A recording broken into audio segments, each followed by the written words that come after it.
Hi, Burns. Hello, Ma'am Kai. Nasaan ka ngayong gabi? Nasa Baguio, Benguet. Bigla Ako, nakalimutan kasi kanina Itogon. ako ay nasa Quezon City at ngayon ay ang ating episode, bagong episode ng Senior City, Kwentuhan. Ito ay ang ating Pitong episode na po natin sa taong 2025. yan. So, Ayan. welcome po sa pang ilang episode natin ngayong February na kaya po tayo Pink and Blue ay buwan ng pag-ibig at gusto nating ituloy ang ano na to, aura ng Yes. ating February, month of February. So it's a date For the at third ang time. for the third time this February at ang ating episode ay dulot sa atin ng Berna, your Yes usual po. spiel. Ayan. So, for this episode po, let the party begin. So, from the word party itself, so pag-uusapan po natin kung ano nga po pa talaga ang party list system, lalo na po um, malapit na po ang eleksyon sa Mayo na po at nagsimula na rin po ang mga kampanya sa Yes. iba't ibang posisyon para po sa May election natin. At ayun, so kung makikita niyo po sa ating mga posters, so una-una po nating pag-uusapan ay isa sa mga pag-uusapan po natin, hindi naman kailangan una, Una. ay ano ang mga parameters para sa mga grupong maaaring lumahok sa party list elections. So, At hindi po talaga party ito. Yung party list ang pag-uusapan natin. yes. Okay. At ang sumunod naman po ay paano ba talaga nadidetermine na kung ilan ang makukuhang pwesto sa isang party list group sa Kongreso? Yan. Okay. Ito, dalawa pa lang yan. May babanggitin akong dalawa pa. So ito ay apat lamang sa mga ilan pang pag-uusapan natin tungkol sa party list. So isa pang pwede nating pag-usapan ano ang kaibahan ng party list representatives sa mga district representatives. Kasi congressman silang lahat, congresswomen.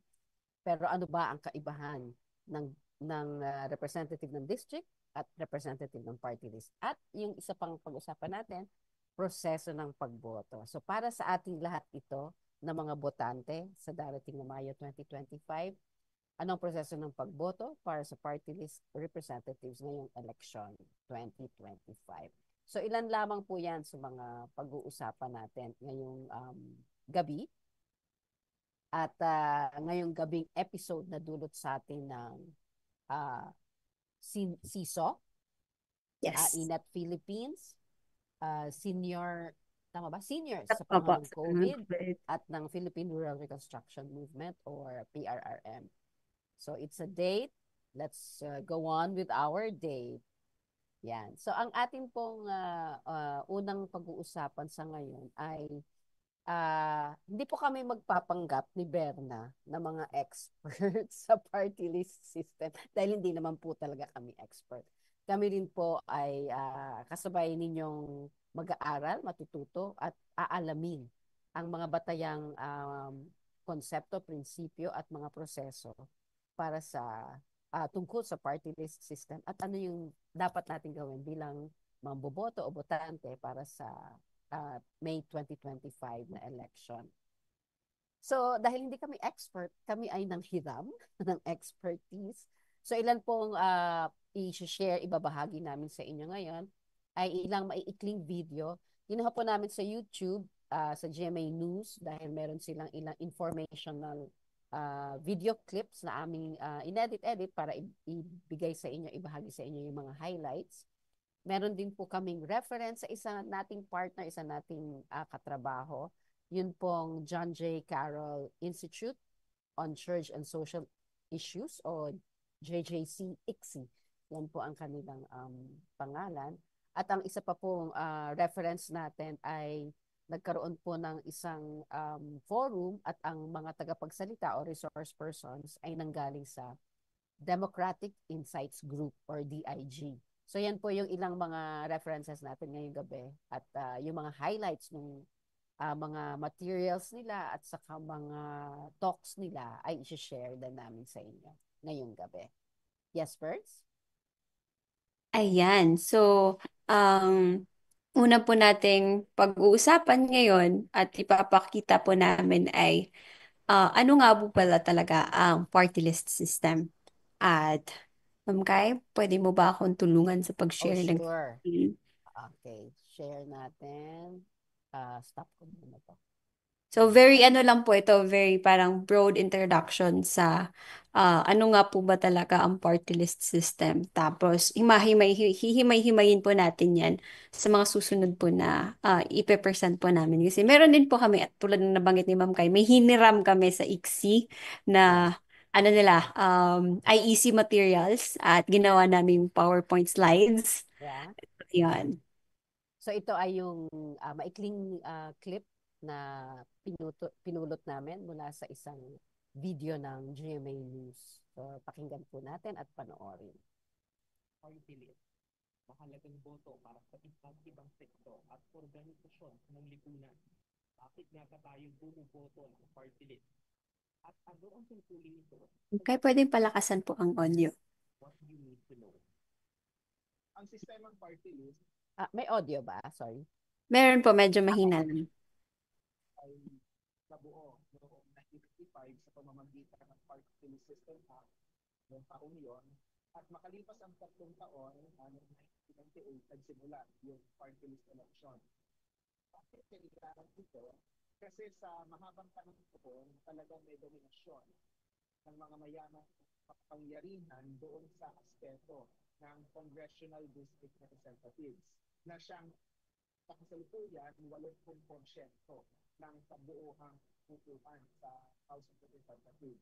Party list ang bumubuo ng 20% ng mga representative o 63 pwesto sa mababang kongreso. Marginalized at underrepresented, mga walang boses at hindi napapansin. Ito ang mga sektor na binibigyang pagkakataong magkaroon ng kinatawan sa House of Representatives para sa pagbabalangka sa mga batas ng bansa.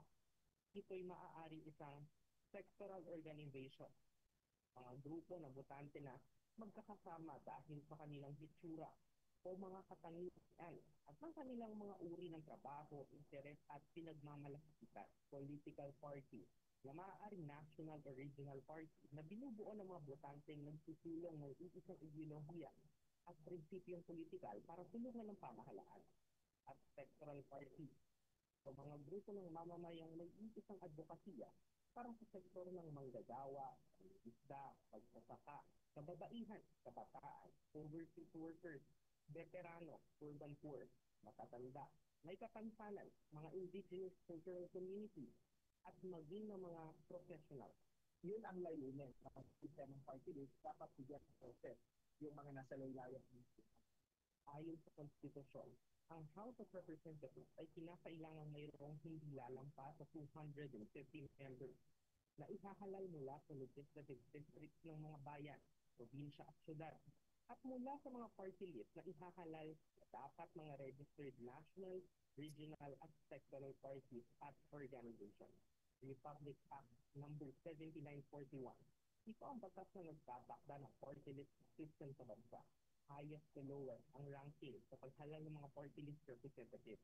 Depende sa nakuhang boto ang bilang ng uupo bilang representative sa loob ng 3 taon o isang termino. 1 seat para sa mga nakakuha ng at least 2% ng kabuuang bilang ng mga boto sa party list system. Habang hindi naman hihigit sa 3 seats ang makukuha ng mga party list na nakakuha ng more than 2% of total vote. Iaayon ito sa proportion ng dami ng bumoto sa partido. Hanggang 3 lang ang pwedeng makuha ng isang party list group at siyempre, yung iba pang mga party list group ay magkakaroon ng kansa na makuha. Yung iba pang upuan.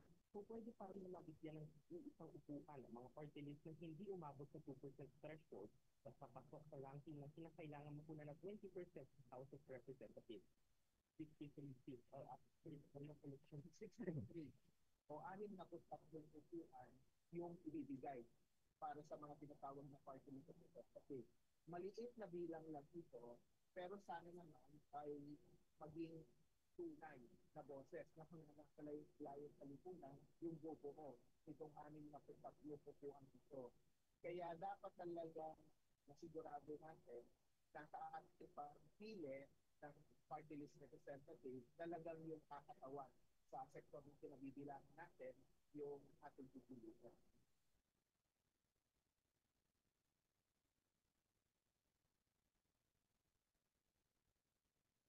Yan po. Okay ba, Burns?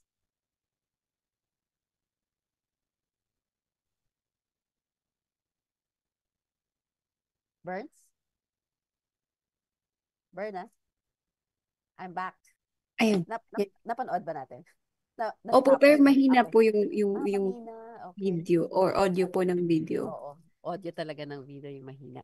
So, Mm. parang basic information lang yan. Ngayon, uulitin din naman natin yung ilan dun sa mga nabanggit nung tagapagsalita dun sa video. Yung ilan nating, yung i-discuss natin sa susunod sa PowerPoint na ito. Ngayon, again, nanghiram ulit kami ng expertise o yung mga datos na nakalap na ng ICSI o yung Institute for on Church and Social Issues. So papakita po namin ngayon habang tayo ay yan, share, ano natin. Yan. Ang John J. Carroll ICSI po, Institute on Church and Social Issues, ay regularly naglalabas sila ng materials tungkol sa mga church and social issues yan na pinag-uusapan sa kasalukuyan. So ito pong kanilang parang newsletter ay Intersect ang pangalan, IQF, Intersect Quick Facts. So nung pong Disyembre 2024, ang issue na ito ay nag-focus sa election 2025 at ang title niya ay Bigyang Saysay ang Party List System. Yan. Um, So, tulad ng nabanggit namin kanina, John J. Carroll ICSI at kasama nila yung Philippine Miserior Partnership sa pag-produce ng material na ito. So, bago syempre maging material ito ay mahabang um, pagsasaliksik o research ang ginawa nila. Nakalisa lang po dito ilan nilang mga references na ginamit din para sa material na ito. Burns, so ito ay Tagalog. Yan. Meron ding silang material sa ano pang mga lengguwahe. Meron din po sa English at meron din po sa Yan. Cebuano. Yan.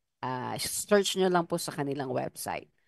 So tulad po nung nabanggit sa video kanina, batay sa batas ang party list system na pinapalakad ngayon. So 7941, ang Party List System Act ng 1995. So ilang taon na yan? Ilan na?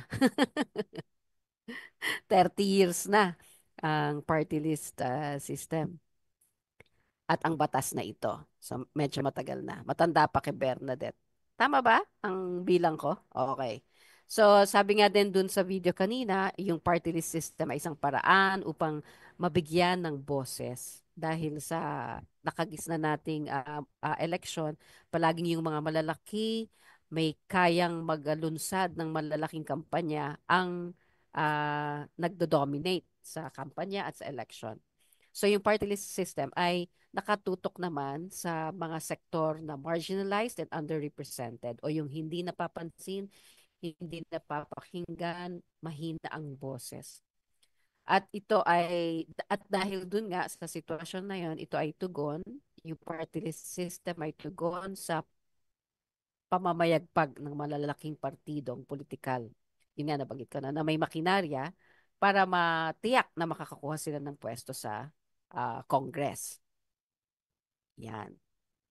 So, eto, nabanggit kanina din, no? Ay, isa sa mga tanong, Burns, right? Nasa poster natin kanina. Ano ba kaibahan ng party list rep sa district representatives? Una, pantay sila. So, pareho sila ng stature, pareho ng roles and responsibilities and duties.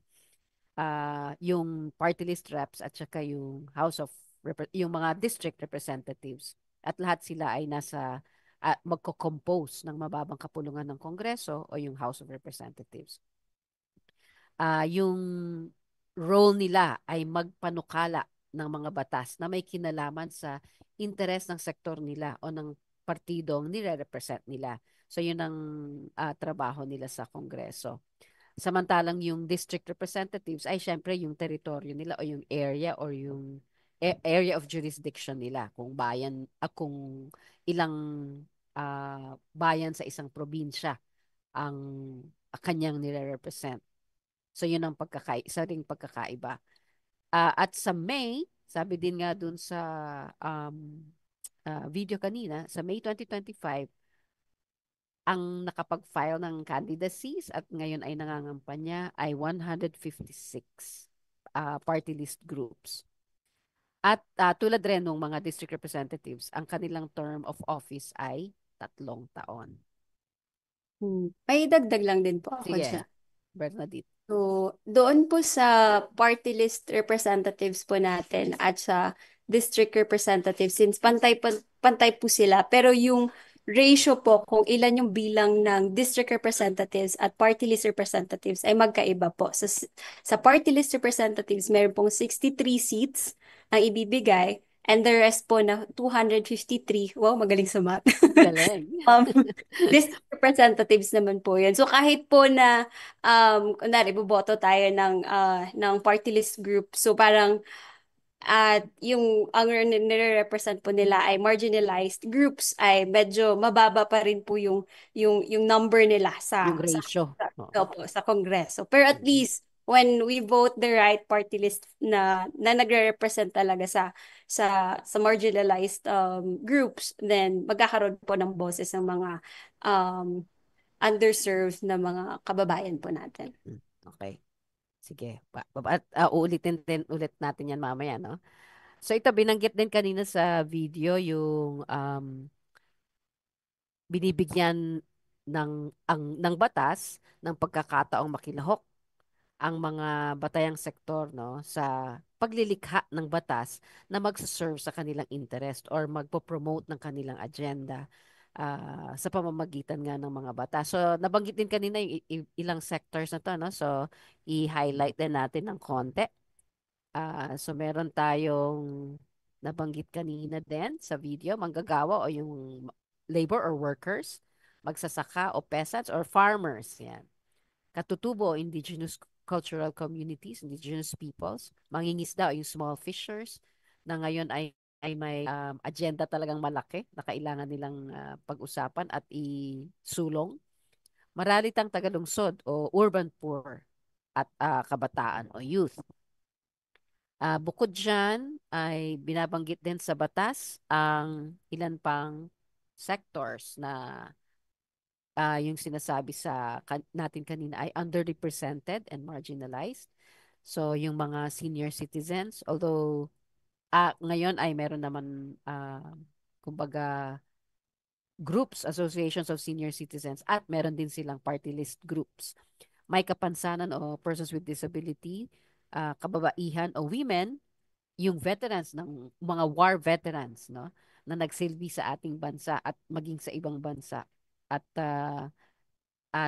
sila ay aktibo pa sa kanilang community work. Manggagawa sa ibang bansa, overseas workers at ang mga professionals. So yan ay yung mga sectors na nabanggit din sa batas. May dagdag ka, Bernadette? Klaro Okay. na po yung mga, Klarong klaro. Yan. Ito yes. yung mathematics kanina ni Berna. So imagine natin yung Hall of Congress na nandyan yung mga upuan para sa mga kongresista. 316. At yung mga pula na nandito sa bandang kaliwa ay siyang nagre-represent sa bilang ng mga uupong party list representatives sa Kongreso. So the rest, yung gray circles, ay mga upuan para sa district representative. So yan yung binabanggit kanina ni Berna na, ano nga ulit yung binanggit mo, Burns? 253 po yung seats para po Six. sa district. Opo. Yan. Sige. So, ilan ang kinatawan ng mga party list groups sa Kongreso? So, ina to yan yung material nga kanina na binanggit ko, yung Intersect Quick Facts. So, ito yung mga very concise ang kinakapture nilang information about the party list system. Ilan ang kinatawan ng party list group sa Kongreso? So, 20% ng kabuuang bilang ng pwesto sa Kamara. So, yung 360 na yun, 20% nun ay 63. Uh, for the 19th Congress, 2022 to 2025, 63 ang nakaupo ngayon na nagre-represent sa 55 organizations or parties. So bakit hindi pareho? May paliwanag ka, Burns. Bakit 63 yung party list reps pero 55 organizations ang represented? Dahil po doon sa nabanggit din sa video na um, I think sa susunod din po na slides natin na Yes, kita natin. Pero para lang din po sa kaalaman ng lahat, ah. nag-research. 53 party list or organization po ang kailangan lang makaupo kasi kapag naka 2% of the vote po ang kunwari ang isang partido, yung partido A, more than 2% sila. So pwedeng dalawang seat ang ibibigay I-occupy. sa kanila Yeah. or more than two.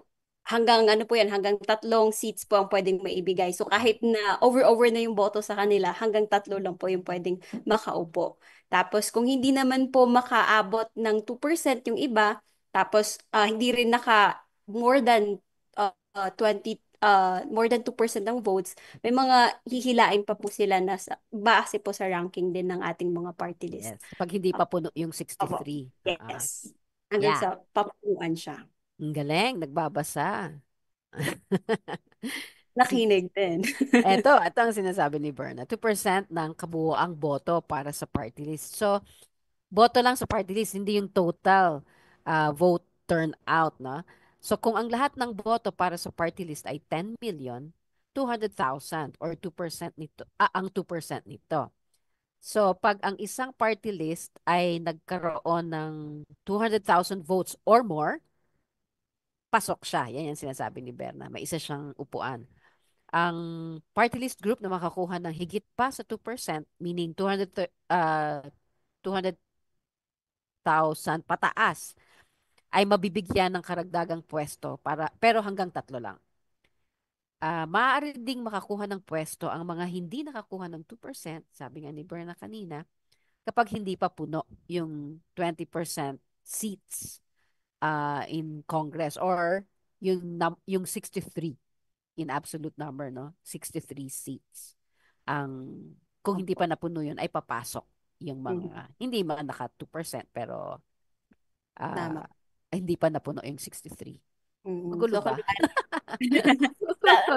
clear naman po. So, kunwari po, meron ng, let's say, 50 Yeah. organization or party list Sila yung na ang, naka 2% and yes, more. naka 2%. Tapos ngayon, kulang pa ng, 13. yes. So, doon po hihilain yun or hanggang sa mapuno po yung 63 seats natin sa Okay. party list Correct. representative. Okay. Tapos sabi dito, sino ang pwedeng maging party list representative? So, pwede bang kahit sino lang?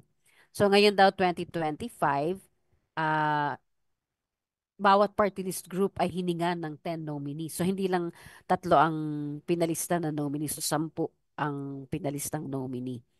Ito, inulit na lang natin, no? Uupo yung 3 kung maka more than 2% sila at kung hindi ay isang upuan lamang. Ito ang criteria para pwedeng maging party list representative. Dapat Pilipino, of course, citizenship. Pangalawa, registered voter. Itong mga naka-yellow squares, ano?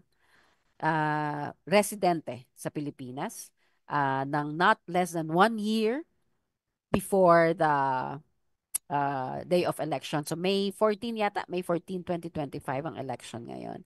So dapat nung May 14, 2024, residente na sila ng Pilipinas. Ikaapat, nagbabasa at nagsusulat, marunong magbasa at magsulat. Ikalima, ito naman, member siya dapat nung party na nire-represent niya or yung organization na nire-represent niya ng not less than 90 days before the day of election. So, hindi pwedeng pa palipat-lipat or bago ka pa lang doon ay ikaw na ang nominee at uupo at kung nanalo ang party ay ikaw ang uupo.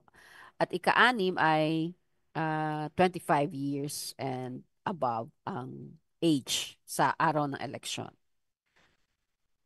Kung sila ay nominee sa in terms of the age requirement, no, kung nominee ng youth sector, hindi dapat bababa sa 25 at hindi rin lalampas sa 30. So yung pagitan na yon ng 25 to 30 years ang kanyang edad sa araw ng election. Kung mag-30 siya, mag-30 years old siya, mag-birthday siya habang nakaupo siya at maging 31 pa siya or ano, 3 taon kasi ang term nila, itutuloy pa rin naman niya ang kanyang term. Hindi niya kasalanang nagkaedad siya ng 1 taon pa. Yan. May dagdag ka dun, Burns? Okay, sige. Para lang ba sa marginalized and underrepresented ang party list? So sabi ng batas, hindi the law does not require national and regional parties or organizations to represent the marginalized and underrepresented sectors. To require all national and regional parties under the party list system to represent the marginalized and underrepresented is to deprive and exclude by judicial fiat ideology-based and cost-oriented parties from the party list system. So pwede rin na although hindi ka nag-represent ng marginalized sector, pero yung iyong party principles or party ideology ang inyong isinusulong ay pwede rin sa party list system. Correct ba, Burns? Okay. Isa pa, no? Noong 2013, anong mga grupo ang maaaring lumahok sa election sa party list?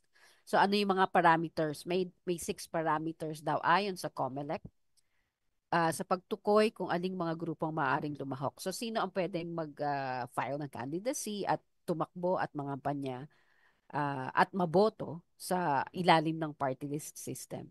Yung isa, ito, nababanggitan natin kanina at binanggit din sa video, National Party Organization. Yung number 1 natin po sa kaliwa. Regional Party or Organization at yung Sectoral Party or Organization. Yung ikalawa, National Party Organization or Regional na hindi kailangan kumatawan sa mga tinuturing na marginalized and underrepresented.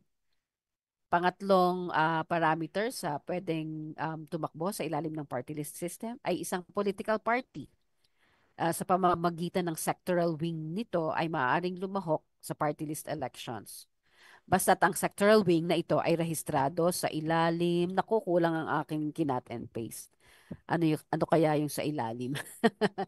Rehistrado sa ilalim ng party list system. Okay, what are the 3 other parameters? Yung sectoral party organization ay maaaring kumatawan dun nga sa marginalized and underrepresented. Pangalawa, kulang sa well-defined political constituencies. May halimbawa dito mga professional, senior citizens, kababaihan, kabataan. Sapat na rin ang kanilang pangunahing advokasya ay para sa mga grupong ito. So, okay din daw yan. Ikalima, karamihan ng mga miyembro sa party na yon or organization ay kabilang sa mga marginalized and underrepresented o hindi defined ang kanilang political constituencies. Kumbaga, walang mga grupo-grupo. Ang mga nominees naman ay maaaring mula sa mga sektor o kilalang advocates para sa mga ito. So parang ang pagkaintindi ko rin, kung small farmers group yung party list, ang representative niya ay hindi kailangang small farmer din. Pwede namang advocate na sumusuporta sa mga small farmers. Ang nominees ay miyembro dapat ng partido, ng national party or regional party, ay miyembro dapat ng partido o organisasyon. So dun sa isang type of party list group, yung national party or regional party, na hindi sector ang batayan, dapat member siya ng party na yon. Meaning, ina-embrace niya yung party ideology, party principles. At yun yung kanilang isinusulong at magiging batayan sa pagpapanukala ng mga batas. At ang ika-anim na parameter, ang isang national party o regional party at sectoral party ay hindi madidisqualify kahit ilan sa kanilang mga nominees ay madisqualify hanggat may isa silang nominee na kawalipikadong tumakbo. Anong ibig sabihin nito? So pag may yung individual nominee nila ay disqualified for any reason, kunyari na lamang hindi pala siya citizen, may question sa citizenship niya or meron siyang kaso or whatever. Pag meron pa silang isang nominee na qualified, pasok pa rin sila. Yan.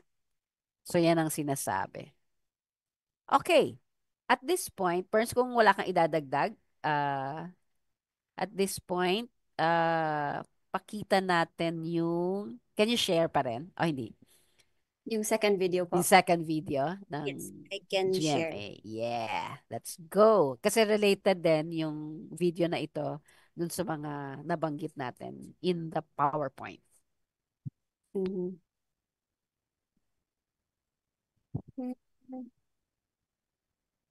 Yan. So ito ulit ay nakuha natin sa video ng GMA.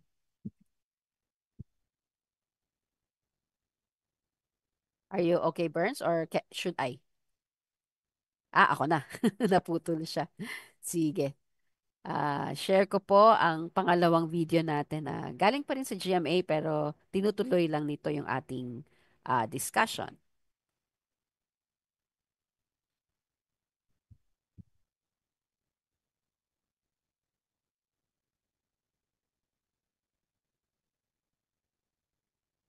Pwede na ako mag-share, ma'am. Sorry. Wala pong audio sa inyo. Opo. Sorry, walang audio? Tatry ko po sa akin ulit. Sige. Sorry. Ikaw Ayan. mag-share, Burns. Yes po, ito na. Okay. Go, go, go. Ayan. Maaaring tanggalin sa listahan ng mga rehistradong organisasyon ang party list kapag ito'y isang religious sect o samahang panrelihiyon, nagsusulong ng karahasan, foreign party o suportado ng isang dayuhang pamahalaan, foundation o organization, may violation sa anumang election rules, nagsaad ng untruthful statements sa mga petisyon, ang organisasyon ay isang taon nang hindi umiiral, pagkabigo sa partisipasyon sa nakalipas na 2 eleksyon o bigong makakuha ng 2% ng mga boto sa nakalipas na 2 eleksyon. May quasi-judicial at quasi-legislative function naman ang COMELEC para mas maging stricto sa pagpili. Halimbawa, ng mga party list nominee, kahit doon man lang siguraduhin na talagang may malinaw na track record sila sa pagiging kinatawan ng sektor na ginabibilangan nila o kaya ina-advocate nila. Okay. So meron parang grounds for disqualification. Ang dami naman, di ko ma-memorize. May mga naalala lang ako. Oo. Bawal religious sector. Yan. Yes. Pangalawa naman, bawal din kapag foreign or supportado ng mga foreign organizations. Taas kilay. Pangatlo naman, bawal din yung may mga nalabag na batas na Yeah. mga partido. Tapos pang-apat, of course, bawal din yung mga may violence involved, Yeah. yung mga Yan. parties. So, kailangan, madidisqualify sila sa mga ganitong klaseng, mga alam ko, meron pa po silang parang Marami pa. Yung hindi lipat pa. active ba? Yung Oh, hindi yes. active ng ilang taon. Ganon. Mm, Yan. yun. So it's a task of the COMELEC to screen yung mga nagpa-file ng Yes. candidacies, tignan kung ano yung party list groups na nire-represent nila or na nire-represent nila as nominees or candidates. So yun, parang simple pero parang hin- hindi rin ganun kasimple, no? Maraming mga ah, elementong kailangang pag-isipan din. Hindi lang bilang botante, kundi bilang siguro yung overall pagtingin sa Kongreso or sa legislature ng ating bansa. Dahil sila ang magpapanukala ng mga batas. So, at kung ang pinopromote natin ay social justice and equity na yung mga nasa laylayan o yung mga, yun nga, sinasabi ng batas ay underrepresented and marginalized, kung ang intention ay magkaroon sila ng boses, magkaroon sila ng ah, suporta para yung mga ipapanukalang mga batas sa Kongreso ay aayon sa kanilang interes o susuporta sa kanilang mga aspirations o sa kanilang agenda. Yun yung hinahanap natin, yun yung intention ng batas din at ng party list system. Kaya kailangan sanang effective ang pag-implement ng batas na ito. Okay, shall we go back to The slides. the slides? Ano na Mhm. to, last set pero medyo marami-rami itong Mhm. next ano natin. By ICSI. Saan ba tayo natapos sa ito? Yes, nandiyan na po sa 156. Yan. Ano yung 156 na yan?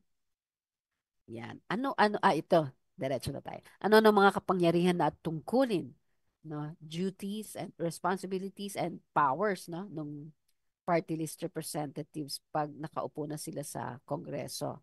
O sabi natin kanina, di ba, parang nag-compare tayo ng district reps at saka ng party list reps. So pareho sila gumagawa rin ng mga panukalang batas, yung mga bills, no? House bills at resolutions. Bumubusisi sa inihahaing budget ng mga kagawaran at opisina ng ehekutibong sangay ng gobyerno. Grabe sa Tagalog naman itong ICSI at ang kanilang intersect quick facts. So, tulad nung kung nanonood tayo ng ng hearings sa House hearings, Congress, Senate, ito ring Kongreso ang tumitingin, nag-a-analyze, at yun, binubutingting nila ang proposed budgets ng executive branch of government. So ito yung mga departamento, Department of Agriculture, Department of Health, Department of Education, etc. Ah, isa nilang tungkulin yon. At isa pa ay pinananagot ang mga matataas na opisyal ng pamahalaan sa mga seryosong paglabag sa pamamagitan ng impeachment. So very timely itong part of the roles of party list representatives bilang bahagi ng kabuoang Kongreso o kabuoang legislature. Kung may kaso laban sa isang mataas na opisyal ng gobyerno, responsibilidad nila na aksyonan ito at mag-investigate, mag-hearings tungkol dito hanggang magkaroon ng resolution yung kaso. So kung nakikinig tayo sa mga batas, yan ay isa sa mga ongoing discussion sa House at inakyat na nila sa Senate. Inaasahan silang kumakatawan sa mga interes ng kanilang sektor o partido sa pamamagitan ng mga panukalang batas at mga resolusyon. So, yun yung binanggit natin kanina. So, hindi lang sila upo doon at susuporta ng kung ano-anong batas, pero yung ang tawag sa ganun, i-sponsor nilang bill, i-draft nilang mga resolutions, Ilan ay inaasahang yan, susuporta sa sektor na nire-represent nila or sa party group na nire-represent nila. So, yun yung kanilang tungkulin. Ang nakalista dito ay parang 4 lang, no? Gawa ng panukalang batas, busisiin ng budget, yung panagutin ng matataas na opisyal, na may seryosong paglabag sa batas at yon parang 3, no? Tapos yung sa first na panukalang batas, inaasahang supportive of their sector ang mga um, proposed bills nila. Okay, yan, nandito na naman tayo sa mathematics. Sa 2025, itong election natin ngayon sa Mayo, may 156 party list groups nga na nakapag-file ng candidacy at nangangampanya sa ngayon. Pero tulad ng nasa drawing, ikaw Bers ang magpaliwanag nito para youth voice. Ayan, so sa darating po na Mayo, pagka nakita niyo na po yung balota nyo, ano naman po, paki-flip. Kasi, Baliktad. opo, pakibaliktad. Kasi nandoon po yung mga listahan ng party list groups. Itong 156 po na ito. And sa pagboto nyo po, hindi po siya katulad ng Senate na 12 ang iboboto nyo, kundi isa lang po dapat ang iboboto nyo na party list. Kasi kapag naging dalawa yan, naging tatlo, kasi baka sabihin nyo, sinabi nila pwedeng 2 seats or 3 seats yung makapasok. Hindi po ganon. Kundi po, pagka naging ganon po, naging dalawa, tatlo, o madami kayong nailagay na boto sa party list group, ay masasayang po yung boto nyo. Hindi na po yun kabilang. Kayo po yung madidisqualified. I mean, yung boto nyo po yung madidisqualified. Tandaan, isang party Tala list po. group lamang ang maaaring Isa lang po ang kailangan, sinasabi. pero hindi po ibig sabihin na number one sa balota. Char! Oo. Correct. Isa lang sa party list system. Ah, magiging invalid kung lampas sa isa, sabi nga ni Berna kanina. So, isip-isipin natin yan. Let's be alert at saka presence of mind sa pag nandun na tayo sa botohan. Tapos, sabi nila, naabuso daw ang party list system. Bakit kaya? Tignan natin. Sa paglipas ng panahon, kanila, kapansin-pansin na naging daan ang party list system para makaupo sa Kongreso ang mga tinatawag nating traditional politicians. In short, ang samamang pakinggan, trapo. Kabilang ang mga miyembro ng mga matataba at payat na political dynasties, mga mayayamang individuals, or konektado sa big business. So ito sila yung mga dati nang nagdo-dominate ng ating politics at ginagamit nila itong party list system para makapasok or madagdagan pa ang kanilang representation. Meron tayong isang network of lawyers, yung Legal Network for Truthful Elections o LENTE. Nakita ng mga politikong ito ang party list system bilang opportunity. Yun nga, para magpalakas, magpalawak ng impluensya at mapakinabangan ng pera ng bayan. Bakit mapakinabangan ng pera ng bayan? Because for each representative in the House, merong budget na allocated para sa kanyang district or para sa kanyang sector. So, pag mas marami sila, yung mga traditional politicians na sinasabi nila, mas maraming maa-allocate or ma-a-apportion silang budget from uh, government funds, no? Pera natin to ng mga taxpayers. Kung kontrolado nilang isang probinsya o rehiyon, madali sa kanila makakuha ng katumbas ng 2% ng kabuoang boto para sa party list. O sa mga Mm. nanonood dito, siguro feel nyo yan. Sa mga regions niyo may naobserbahan siguro kayong, lalo na yung mga malalaking regions o may malaking voting population at may party list dyan, ay andali niyang maka 2% kaagad. No? Mhm. Sad reality. Sad Pero, reality. kaya Lalo nandito kung, eh. na? Kaya po nandito tayo, nag-educate what is party list system at ano yung kahalagahan nito at ano siya para sa bawat isa sa atin. Yes, oo. So, kailangan maging aware, conscious tayo sa ganitong kalagayan. Yung sinasabi ditong pang-aabuso na doon sa sistema ng party list. At yung video kanina ng GMA, yung kung nakita nyo, spokesperson ng Kontradaya ang nandun, meron din silang studies na ginawa. At sabi nila sa pagsusuring ginawa ng grupong Kontradaya sa mga party list groups na tumakbo sa eleksyon ng 2022, natuklasan nitong sa 178 party list groups na tumatakbo nung taon na yon, 2022. Ito ang mga mathematics na naman, Berna. Halos kalahati o 45%. 45 parties pala kako. 45 groups or 25% ng 178 groups ay konektado sa isang political dynasty o mga politikong nagmula sa iisang pamilya o aklan. O angkan. Sorry, aklan. Angkan. So, ulit, yung mga makikinig, manonood dito sa episode na ito, may papasok agad sa inyo na pangalan at at probinsya kung saan yan ay totoo. 23 groups ay konektado sa isang malaking negosyo o industriya, big business. 32 groups ay konektado sa mga nasa gobyerno. Kumbaga, nakaupo na sila or may key positions in government or in the military.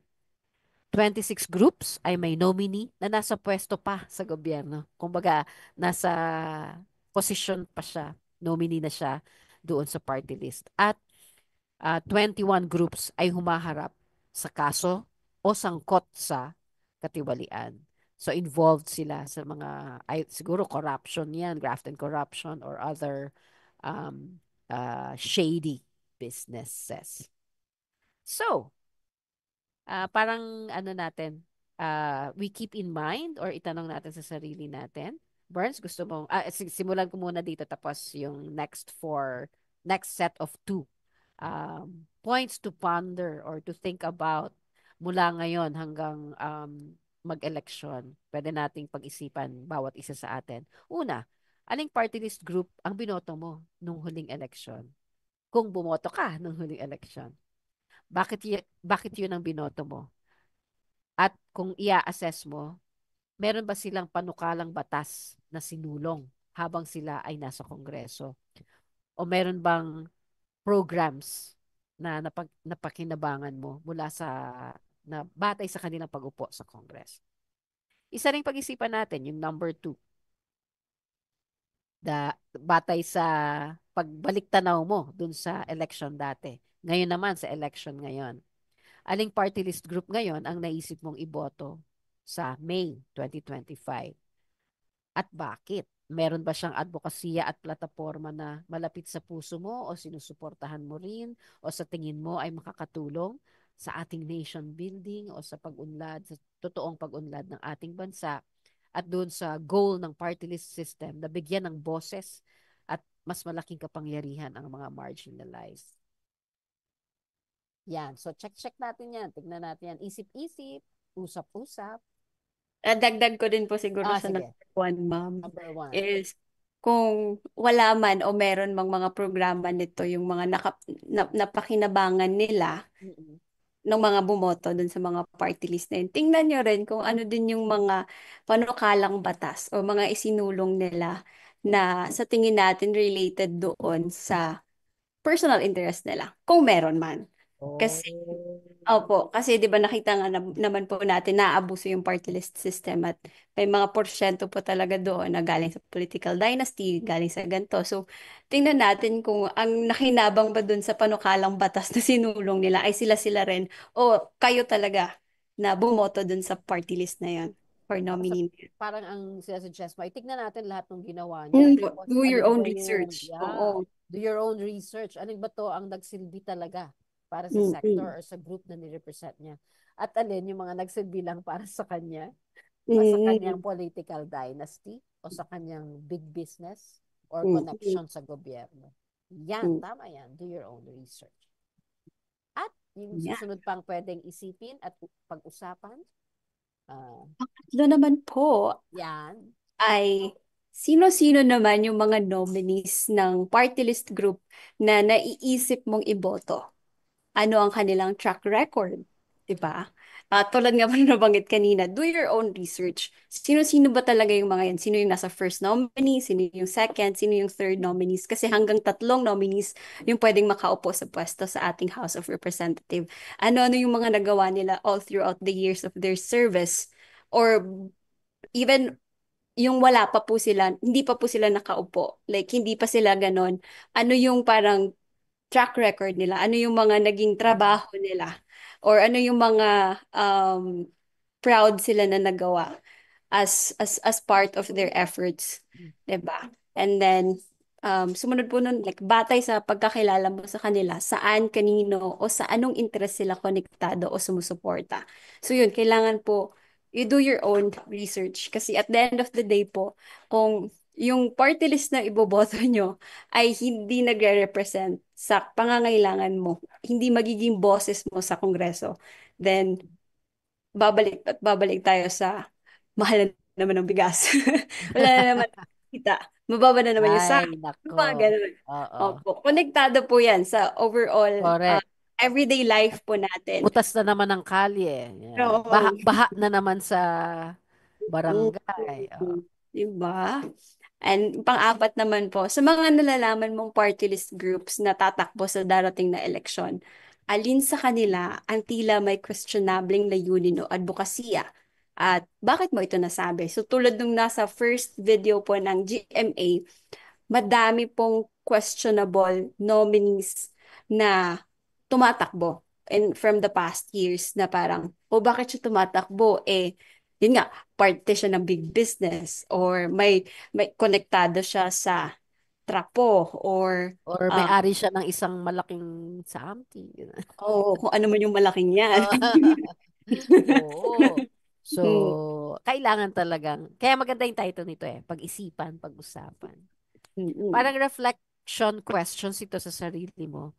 At kung meron kang, tulad ni Berna, may mga Berks yan, may mga barkada, mga kaibigan, pag-usapan niyo rin. So, it enriches your own of thinking, thinking. yeah, Mm-mm. your own decision-making processes, yeah. So, magandang magandang pag-isipan talaga at pag-usapan. At this point, ano ba ang next nating ano? Ang sumunod po ay yung video naman po ng ating pangalawang, Ng DIG. yes po, yung about po sa DIG.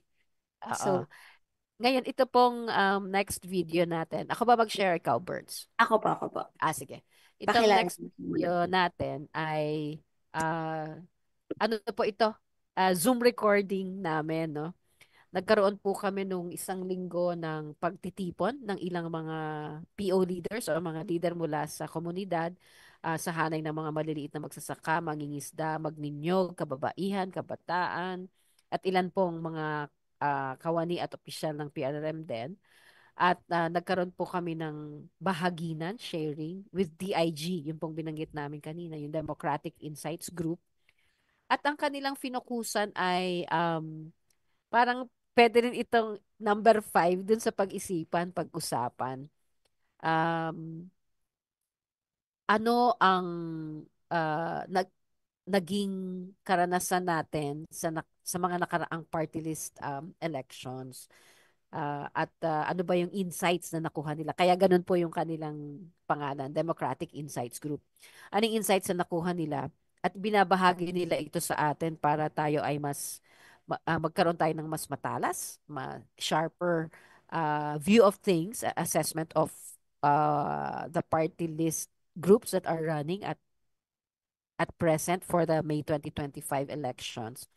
At tignan natin, pakinggan natin ang kanilang sinasabi. Maganda po ito, pakinggan yung mabuti. Sige, Mhm. Burns, take it away. Yes. Dagdag ko din po, Ah, ma'am. Mababanggit din po nila yung rason kung bakit may mababang fill-up rate all ang right. ating party list. Ah, Um, yeah.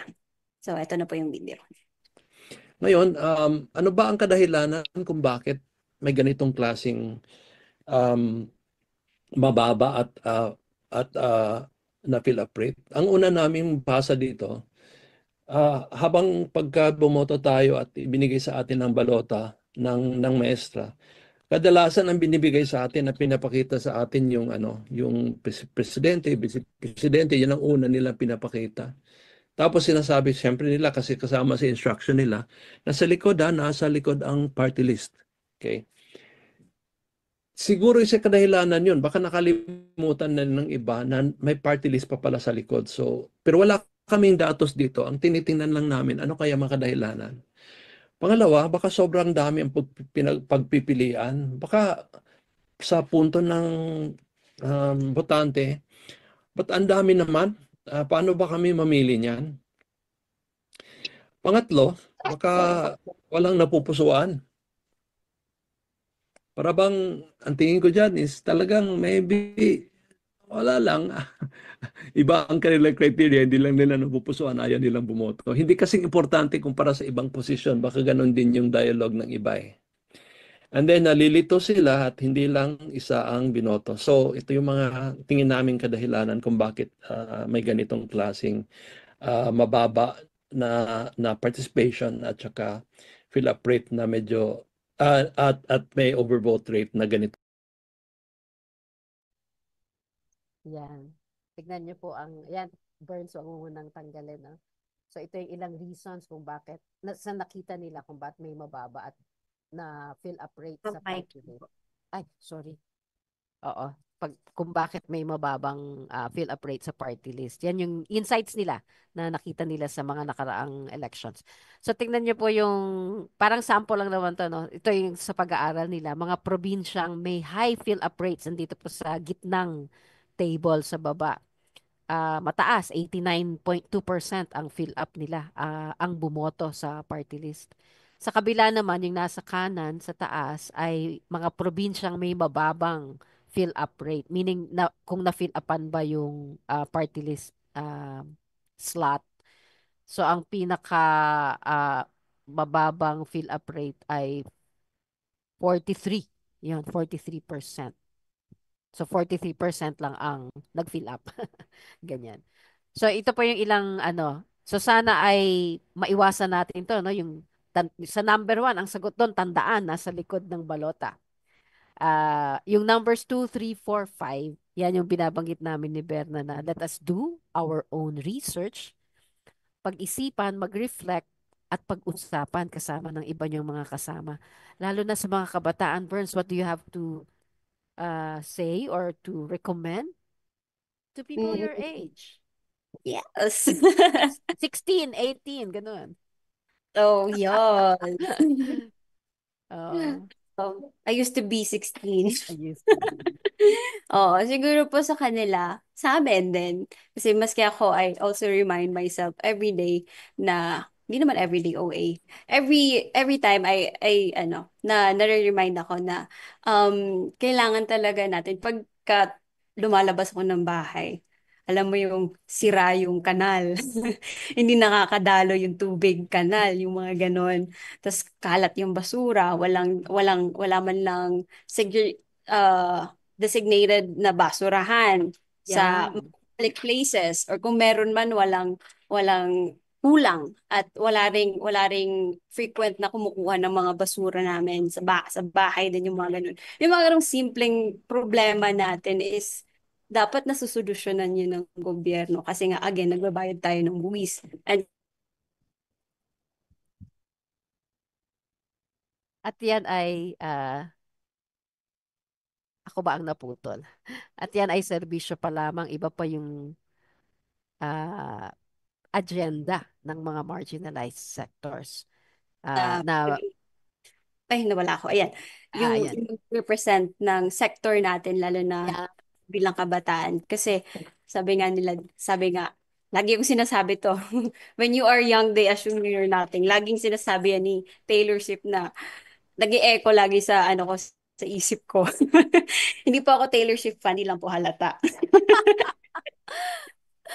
Oh, tama. Ganun ba Yeah. ang sinasabi niya? When you are young, They assume that you don't know oh, nothing. You know nothing. Pero at um, tayo yung pag-asa, sabi nga ni Dr. Jose Rizal. So, kailangan talaga tayong mga kabataan, tayo yung magsulong din na magkaroon ng um, reform sa ating mga or strict guidelines man lang pati sa ating mga party list sa ating party list system at sa tamang pagboto sisimulan natin sa do your own research like kaya nga nating mag-stock ng mga gusto natin sa buhay o yung kaya dapat 20% nung stalking time yes, nyo di ay ba? mag-aral. Or kahit everyday tingnan nyo yung mga lumalabas sa feed Right, nyo. Sino right, yung mga kandidato na yan? Ano yung right. posisyon na tinatakbuhan nila? Sino sila? Ano yung nagawa nila from the past? Tapos tingnan nyo din kung may kaso bang involved yung mga yan. Kasi that should be a red flag na wala dapat tayong iluklok sa pwesto na may mga ganon. May mga graft, may mga corruption, may iba't ibang klase ng Red case. flags. Yes. Mm, Kasi oo. tayo nga, naghahanap tayo ng walking green flag. Yeah. Dapat ganun din sa mga kandidato natin at sa mga iboboto po natin sa darating na Mayo. Kasi sabi lang ni Taylor Swift na when you are young, you don't know, they assume we don't You know know nothing. nothing. We know nothing. Pero hindi totoo yun. Yun yung message ni Taylor Swift doon. Patunayan nating hindi Yes. totoo. Sige, stop At share kung mo, Burns. At yes, ano yan, gagawin ang anong gagawin po? akala ko may sasabihin ka pa. So, yan po ang message ni Berna sa lahat at message ng episode na ito, no? So, pag-isipan po natin, we have a few more weeks, we have a few more months before the elections in May 2025. So, pagbutihin po natin ang pagdedesisyon natin sa araw na yon. At dyan po, kahit wala kaming guest, parang umabot pa rin kami ng 1 oras ng chikahan. Sana po ay nakatulong kami sa inyong pag-iisip at pag-uusapan at pagdedesisyon sa darating na eleksyon patungkol sa party list system. Basa pa po tayo, basa pa, para mas marami pa tayong basehan sa ating desisyon. So, dito tayo magtapos, Burns. Any last Yes po. remarks from you? Ano lang po, for our next episode, Yeah. at episode 8, ay in celebration naman po ito ng World Day of Social Justice. Yan. And magbabalik ang original po nating Returning. Yeah.